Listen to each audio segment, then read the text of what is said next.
Hello everyone and welcome back. In today's video we are going to discuss all the functions of demonstrative pronouns.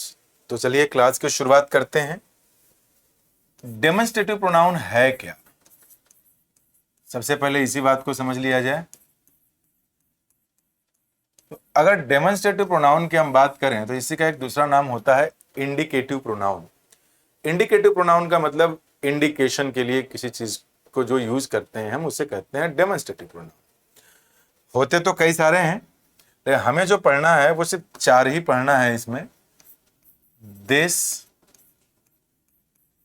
That, these, those. So these are the pronouns that we are going to discuss in today's class. इसमें फंडा ये है, बिल्कुल basic पहले बातें बता दूं मैं. This and that are used to refer to something singular in number. यानी अगर आप किसी सिंगुलर काउंटेबल नाउन को डेमोन्स्ट्रेट करना चाहते हैं तो दिस का यूज करेंगे और दैट का यूज करेंगे. और अगर आप किसी प्लूरल काउंटेबल नाउन को रिलेट करना चाहते हैं, डेमोन्स्ट्रेट करना चाहते हैं, यू विल यूज दीज और दोज. अब मुद्दा ये आ गया कि we have got to pronounce this and that. We have got to refer to something that is plural in number, we have got to pronounce these and those. अब problem यह है कि सिंगुलर में तो 2 आ गया, प्लूरल में भी 2 आ गया, तो दोनों में से किस वक्त कौन सा यूज करें? आइए इस बात को भी समझ लेते हैं. तो करना कुछ ऐसा है कि दिस और दीज ये नियरनेस को रिप्रेजेंट करते हैं. नियरनेस यानी कोई चीज अगर पास में है और सिंगुलर है तो आप बोलेंगे दिस इज. कोई चीज अगर दूर है और सिंगुलर है तो आप बोलेंगे दैट इज. कोई चीज अगर दूर है तो दैट हो गया, पास है और एक से ज्यादा है तो आप बोलेंगे दीज. दूर है और एक से ज्यादा है तो आप बोलेंगे दोज. तो इसी बात को मैं यहां लिखा दे रहा हूं. ये रहा दैट और ये रहा दोज. सिंगुलर दूर है तो दैट, प्लूरल दूर है तो दोज. तो इसे हम लोग लिख देते हैं. कोई चीज अगर एट ए डिस्टेंस है तो उसको दिखाना चाहते हैं आप, और सिंगुलर है तो आप वहां यूज करेंगे दैट, और अगर वो प्लूरल है तो आप वहां यूज कर लेंगे दोज. तो मुझे लगता है कि आपको जो ये बेसिक पॉइंट्स हैं ये बिल्कुल समझ में आ गए होंगे. और जब आप ये बेसिक पॉइंट समझ गए, now my responsibility is to make you understand these basic terms with some simple examples. बिल्कुल बेसिक एग्जांपल्स होंगे ये. जैसे मैंने एक एग्जांपल यहाँ पे लिखा, बिल्कुल बेसिक है, सब पता, बहुत छोटे बच्चों को पता रहता है ये. This is my car. इसका यह मतलब है कि कार मेरे पास में और मैं यहीं दिखा रहा हूं. अगर मैंने इसको लिख दिया होता दैट इज माई कार, इसका मतलब है कार दूर है, एक है वो दिखा रहा हूं. दूसरा देखिए, अब दिस नहीं लिखेंगे, here will write these, plural noun को रिप्रेजेंट करने के लिए. These are my books. किताबें पास में हैं, मोर देन वन है तो उनको रेफर करने के लिए, डेमोन्स्ट्रेट करने के लिए दीज. अगर दूर हैं और एक से ज्यादा है तो उनको रिप्रेजेंट करने के लिए हम यूज करेंगे दोज. तो ये रहा टाइप 1 क्वेश्चन. टाइप 1 में आप देखेंगे कि बिल्कुल बेसिक ही कॉन्सेप्ट्स मैंने यहां बताए हैं. हमें ये भी जानना जरूरी है, इसलिए इनको मैंने लिखा. एक काम करते हैं, इस पे कुछ और एग्जांपल्स देखते हैं. मान लीजिए मैंने यहां लिख दिया example number 3, these are false news. पहला मैंने लिख दिया यहां पे एक example, that is your cattle. एक और लिख देता हूं यहां पे मैं, 5वां, this is my poultry. My poultry. अब इन एग्जाम्पल्स में मैंने दिस और दैट का यूज किया है और दिस भी लगाया है. Now our responsibility is to identify the correct sentences. इनमें से कौन से सेंटेंसेस करेक्ट हैं, कौन से इनकरेक्ट हैं. All are correct, all are incorrect, क्या है यही पता लगाना है. देखिए जैसा कि मैंने बोला कि these is used to refer to something that is plural. But as we all know, noun में मैंने पढ़ाया है कि news is an uncountable noun, uncountable nouns are considered to be singular. तो इस केस में हमें करना क्या है कि जब ये सिंगुलर है तो in place of these use this. आपके मन में आएगा कि सर दैट भी तो यूज कर सकते थे, नहीं यहां नहीं कर सकते थे क्योंकि यहां पे दीज लगा है। It means I want to refer to something that is nearby, जो पास में ही है। अब जब दिस लग गया यहां पे तो फिर आर की जगह पे क्या लगाना पड़ेगा, इज। तो इस सेंटेंस को सही तरीके से ऐसे लिखा जा सकता है, दिस इज फॉल्स न्यूज। यहां की अगर बात किया जाए तो कैटल है। अगर नाउन आपने ढंग से पढ़ा है, जो मैंने वीडियोज में पढ़ाए हैं, तो आपको ये बात तो पता चली गया होगा कि जो ये कैटल वर्ड यहाँ पे दिया गया है, ये कैटल प्लूरल होता है, ये फार्म एनिमल्स होते हैं। तो अगर हम किसी प्लूरल नाउन को रिप्रेजेंट कर रहे हैं, डेमोन्स्ट्रेट कर रहे हैं, तो प्लूरल नाउन को रिप्रेजेंट करने के लिए दूर अगर है तो दैट नहीं, उसके लिए हम यूज करते हैं दोज। ये भी एक ध्यान दीजिएगा। थोड़ा आगे बढ़ा जाए यहाँ पे, तो यहाँ पोल्ट्री दिया है, तो पोल्ट्री को भी प्लूरल नाउन ही होता है। पोल्ट्री का मतलब होता है मुर्गियां, यानी birds kept for their meet. तो अगर आप मुर्गियां ही दिखाना चाहते हैं दैट इज प्लूरल। यहाँ पे दिस लगाया है तो इसका मतलब आप पास में किसी को दिखाना चाहते हैं।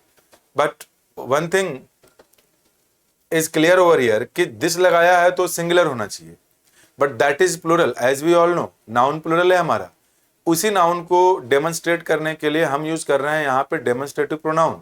तो जब डेमोन्स्ट्रेटिव लगा रहे हैं, प्लूरल के लिए लगा रहे हैं, तो दिस न लगा करके दीज लगाना चाहिए। उम्मीद है कि आपको ये वीडियो समझ में आ रही होंगी, और अगर ऐसा है तो प्लीज वीडियो को लाइक जरूर कीजिए और नीचे कमेंट बॉक्स में जरूर बताइए कि वीडियो कैसी लगी और इसमें आप और एक्स्ट्रा क्या जानना चाहते हैं, क्योंकि आपके कमेंट्स हमारे लिए काफी हेल्पफुल होंगे वीडियो के इंप्रूवमेंट के लिए। चैनल को सब्सक्राइब नहीं किया है तो please do subscribe to it, ताकि अपकमिंग वीडियोस के नोटिफिकेशंस आपको आसानी से मिल सकें। तो वीडियो को पूरा देखिए ताकि इससे रिलेटेड और भी बातें सीख सकें आप। आइए इसको थोड़ा जो है ना, मैं और बेहतरीन तरीके से बताने की कोशिश करता हूं कि और कैसे क्वेश्चंस बन सकते हैं इसके। मैंने एक एग्जांपल यहां पे लिखा, both India and Germany are great countries। एक एग्जांपल ये रहा, इसके आगे मैं लिख दे रहा हूं, this is in Asia and that is in Europe. मान लेते हैं कि हमारा ये एक सेंटेंस है। अब दोस्तों हमें यह पता करना है कि whether the given sentence is right or wrong, इसमें कुछ गलती हुई है, ये जैसे दिया है वैसे ही सही है कि क्या है, समझते हैं। मैंने आपको ये बताया कि दिस यूज करते हैं जो पास में हो और दैट यूज करते हैं जो दूर में हो। ये तो सीखा हमने, पहली बात। दूसरी बात कि दिस और दैट के सीक्वेंस की अगर बात की जाए तो दिस हमेशा पहले लिखा जाएगा और दैट हमेशा बाद में। तीसरी बात, अगर किसी प्लूरल नाउन को आप पास और दूर दिखाना चाहते हैं तो पास के लिए दीज और दूर के लिए दोज। ये बातें हमने अभी कुछ देर पहले देखी।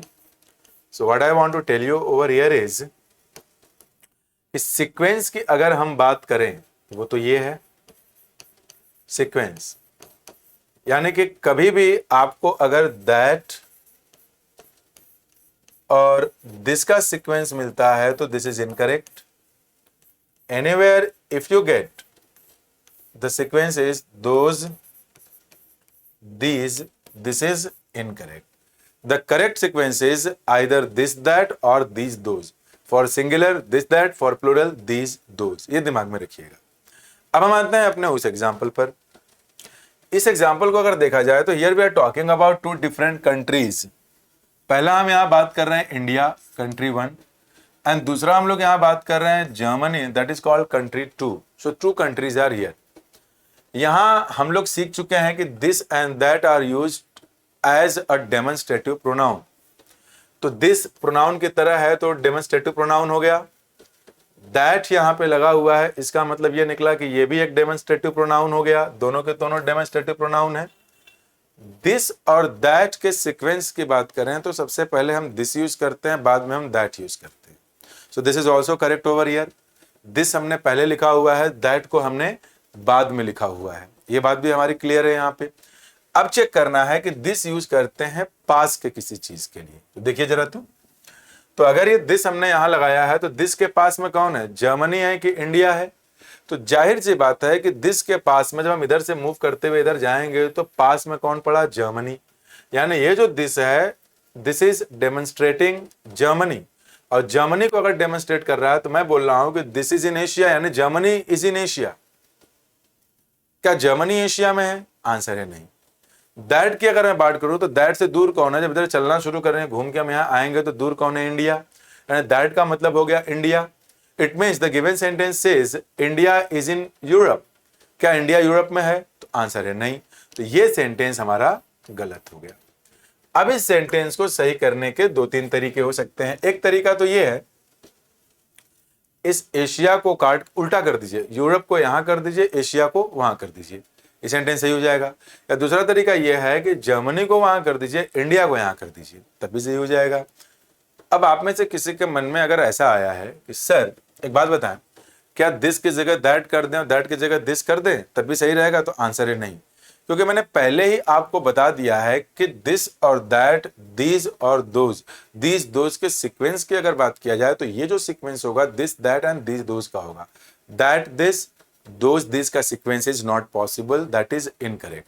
Now let us talk about the correct sentences. तो इन्हें करेक्ट करने का जो तरीका है उसको मैं करेक्ट करके दिखा देता हूं। तो एक तरीका तो इसका यही बन गया आपका कि बोथ, जो सही तरीका है इसका, बोथ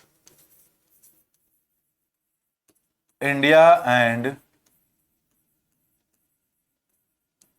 जर्मनी आर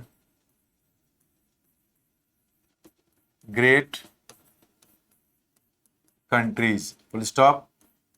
वैसे ही रहने दो उसे। दिस इज, अभी दिस का मतलब पास में जर्मनी है, तो this is in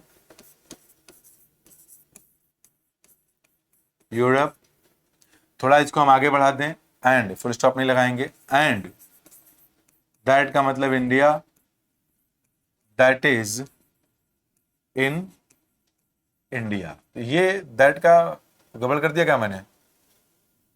sorry, both India and Germany are great country, this is in Europe. अच्छा, इंडिया की बात हो रही है, दैट है ना, तो ये गड़बड़ हो गया थोड़ा सा।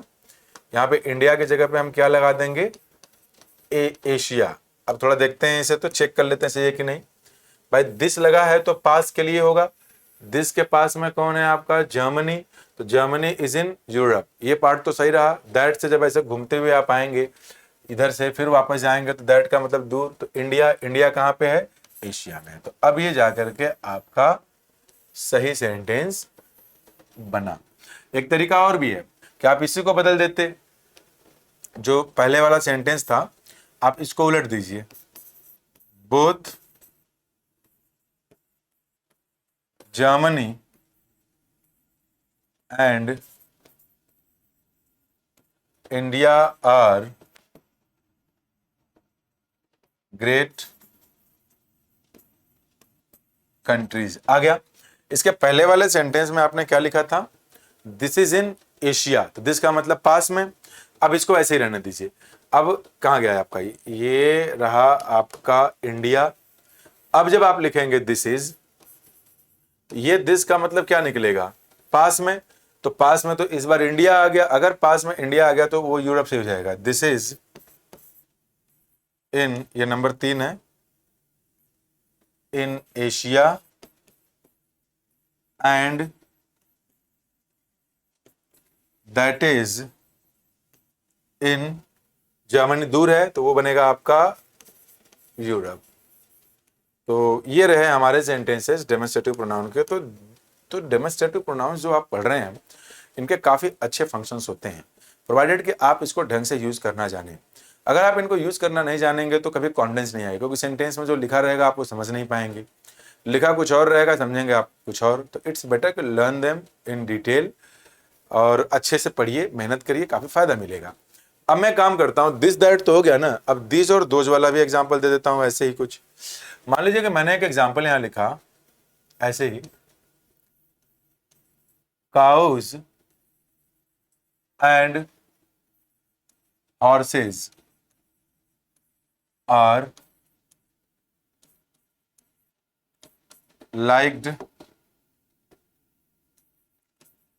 by me. Cows and horses are liked by me. दो जानवर हो गए। अब मैंने यहां पे लिख दिया this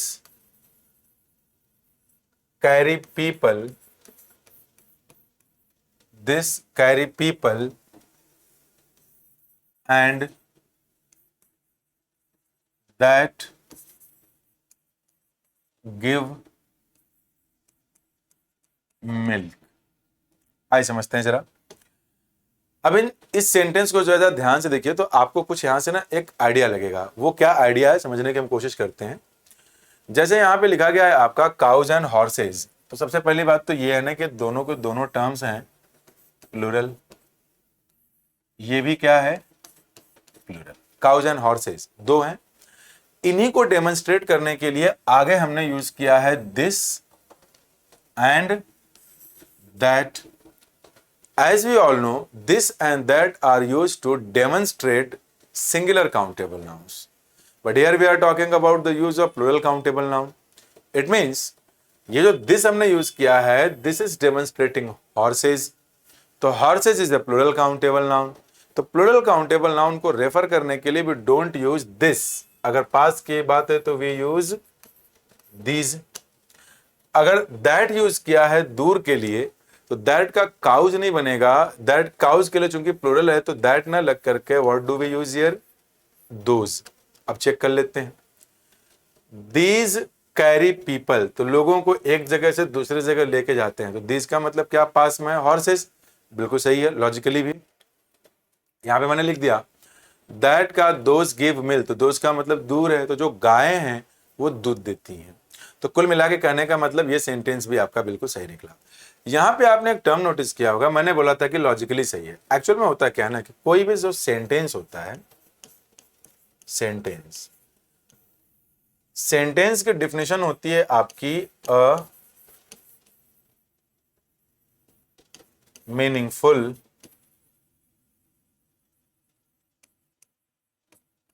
अरेंजमेंट ऑफ वर्ड्स। मतलब शब्दों का एक ऐसा समूह जिसका कि एक अर्थ निकले, उसी को हम बोलेंगे सेंटेंस। अब किसी भी सेंटेंस को मीनिंगफुल होने के लिए दो बातें आपकी जरूरी हैं। इसकी पहली बात तो यह है कि वो ग्रामेटिकली सही होनी चाहिए, मतलब ग्रामर के जो पार्ट्स हैं वो सही होना चाहिए। दूसरा पॉइंट यह है कि वो सेंटेंस होना चाहिए लॉजिकल, मतलब उसका एक अर्थ निकलना चाहिए, मतलब उसको जो बोल रहे हैं आप उसकी एक प्रॉपर मीनिंग होनी चाहिए। और दूसरा ग्रामर से भी वो सही होनी चाहिए। जैसे मैं यहां पे अगर एक एग्जांपल लिखूं और आप बताइए गलत है कि सही है। मैंने लिखा है एक एग्जांपल, इंडियंस, मान लीजिए मैंने एक एग्जांपल लिख दिया समझाने के लिए, ब्रीद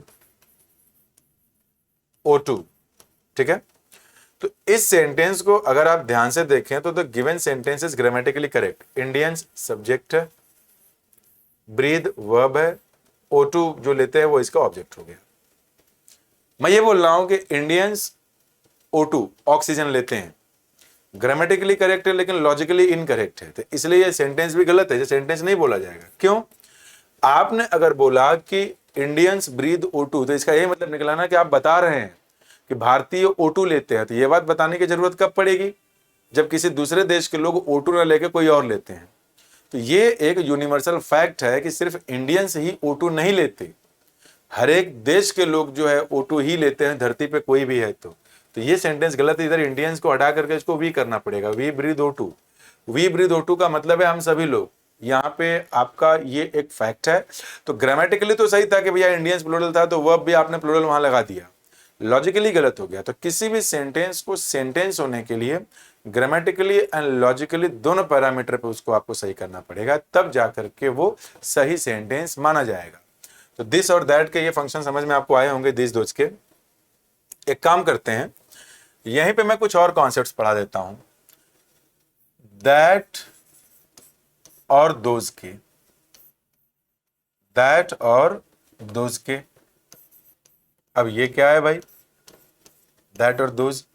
ये जाहिर सी बात है कि डेमोन्स्ट्रेटिव वाला फंक्शन नहीं है, ये फंक्शन है आपके रिपीटिशन को अवॉइड करने के लिए।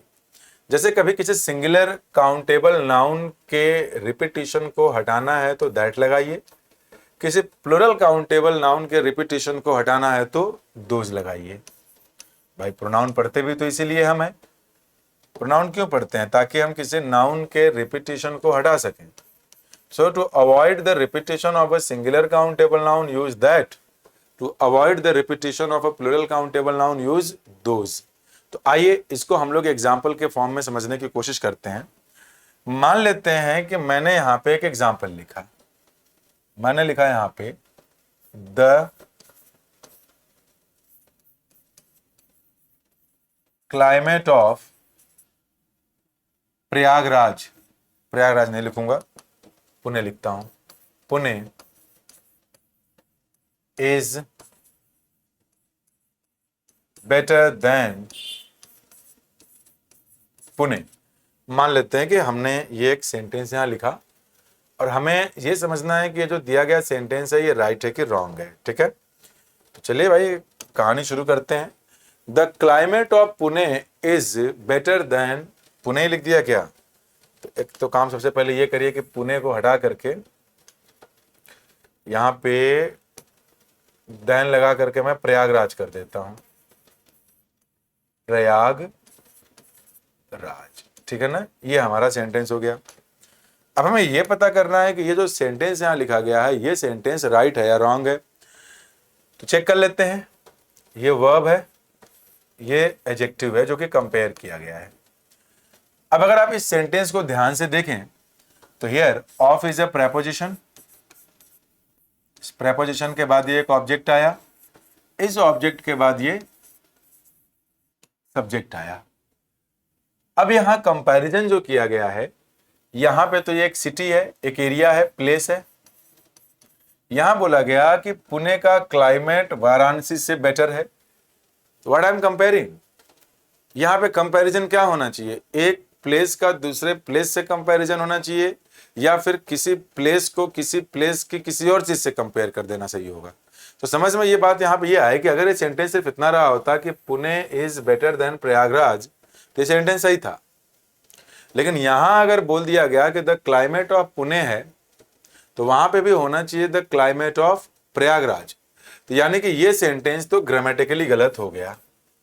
अब इस सेंटेंस को सही करने के लिए हमें सेम रैंक बनाना पड़ेगा। सेम रैंक का मतलब कि अगर वहां क्लाइमेट ऑफ पुणे है तो यहां पे भी होना चाहिए क्लाइमेट ऑफ वाराणसी, वाराणसी नहीं, Prayagraj. The climate of Prayagraj. अब ये सेंटेंस तो सही हो गया हमारा, लेकिन दिक्कत यहां पे ये आ गई कि we are learning a pronoun and in pronoun we have already learned कि किसी भी सिंगुलर काउंटेबल नाउन के रिपीटिशन को अवॉइड करने के लिए हम दैट का यूज करते हैं। तो that climate term is already used over there. तो इस सेंटेंस को बेहतर करने के लिए ये दैन तो ठीक है, दैन तक रहेगा, दैन के आगे गलत हुआ तो यही हम सुधार रहे हैं इतना। यानी कि ये जो आगे का हिस्सा है ये दैन के बाद का हिस्सा है, इसको जरूर ध्यान दीजिएगा। यहां जो दैन दिया गया है इसके बाद क्लाइमेट किसका हो गया? आप क्लाइमेट तो भाई आ ही गया है, सिंगुलर काउंटेबल नाउन है, तो उसके रिपीटिशन को हटाने के लिए हम इसे ऐसे ही बना सकते हैं, दैट ऑफ प्रयागराज। ये भी सही है। अब कहने का मतलब ये निकला यहां पे कि अगर कहीं पे ये दैट लिखा हुआ दिख गया तो हम पहचानेंगे कैसे दैट का क्या मतलब है? तो अब आप तो जाने चुके हैं ना कि that is used to avoid the repetition of a plural countable noun. So in any sentence if you get that, तो तुरंत देखिएगा दैट ऑफ प्रयागराज दिया गया, तो इसका यह मतलब है कि प्रयागराज की कोई ना कोई तो चीज है। तुरंत सेंटेंस में पहले जाइए तो यहां दिया है द क्लाइमेट ऑफ पुणे, तो इसका यह मतलब है कि that is a pronoun and it is avoiding the repetition of particular noun in a given sentence. In the given sentence. तो वो नाउन क्या है? आपका क्लाइमेट। तो यहां से आपको ये आइडिया लग जाएगा कि जो सेंटेंस दिया गया है इसमें दैट का मतलब है क्लाइमेट। अब दैट वाली बात अगर क्लियर हो गई हो तो एक एग्जाम्पल हम लोग समझ लेते हैं दोज वाले पे भी। आइए दोज वाले एग्जाम्पल को भी यहां देख लिया जाए। मैंने यहां पे एक एग्जाम्पल लिखा, बिल्कुल simple example, the boys of Prayagraj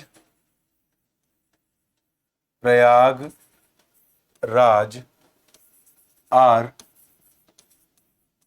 more hardworking than Pune. The boys of Prayagraj are more hardworking than Pune. ये हमारा एक सेंटेंस है। इस सेंटेंस को हमें समझना है कि राइट है कि रॉन्ग है। तो लेट अस अंडरस्टैंड। पहले इसके सारे पार्ट को अलग अलग करते हैं। दिस इज द वर्ब और ये कंपैरेटिव डिग्री एडजेक्टिव है। यहां अगर ये ऐसे हार्ड वर्किंग शहर तो हो नहीं सकता, तो of is a preposition. Prayagraj will become the object of the given preposition, so the boys will be the subject. So here we are not talking about Prayagraj, here we are talking about something related to Prayagraj. So in the given sentence, what is related to Prayagraj? Here the boys. The boys is the correct term that is related to Prayagraj. तो हम ये बोल रहे हैं कि जो boys है वो मोर हार्ड वर्किंग है किससे? पुणे से। ये तो एक प्लेस है। तो here the boys of a particular place are compared with a place. तो ये तो गलत हो जाएगा ना आपका। अगर वहां बॉयज है तो फिर पुणे के भी बॉयज भी होने चाहिए या लोग होने चाहिए। तो इसे सही करने के लिए जितना यहां दिया है इसका पैटर्न ये होना चाहिए था कि द बॉयज ऑफ पुणे कर दें। ये इतना इसलिए बना दिया कि देन के बाद ये गलत हुआ है ना, तो बस इसी को करेक्ट करना है हमें। The boys of Pune. अब चूंकि बॉयज एक बार वहां आ चुका है और हमें पता है कि we can use a pronoun to avoid the repetition of a noun. To avoid the repetition of a singular countable noun, we can use that, and to avoid the repetition of a plural countable noun, we use those. Here we are talking about boys, that is a plural countable noun. And to avoid the repetition of a plural countable noun, don't use that, use those. So in place of the boys over here, we can use those of Pune. Those of Pune. ये better है, ये भी चलेगा आपका। तो कुल मिला के कहने का मतलब आपका ये है कि ये रहे दिस दैट दीज दोज पे बेस्ड कुछ क्वेश्चंस, सम कॉन्सेप्ट्स। आगे के वीडियोस देखते रहिए, उसमें और भी कॉन्सेप्ट को डीप में बेहतरीन तरीके से आपको बताया जाएगा। वीडियो कैसी लगी इसे कमेंट बॉक्स में जरूर बताइए। अच्छी लगी हो तो लाइक करिए और दोस्तों के साथ शेयर करना ना भूलें। And if you are new to the channel please do subscribe to it, ताकि अपकमिंग वीडियो के नोटिफिकेशंस आप सबसे पहले पा सकें। Thank you.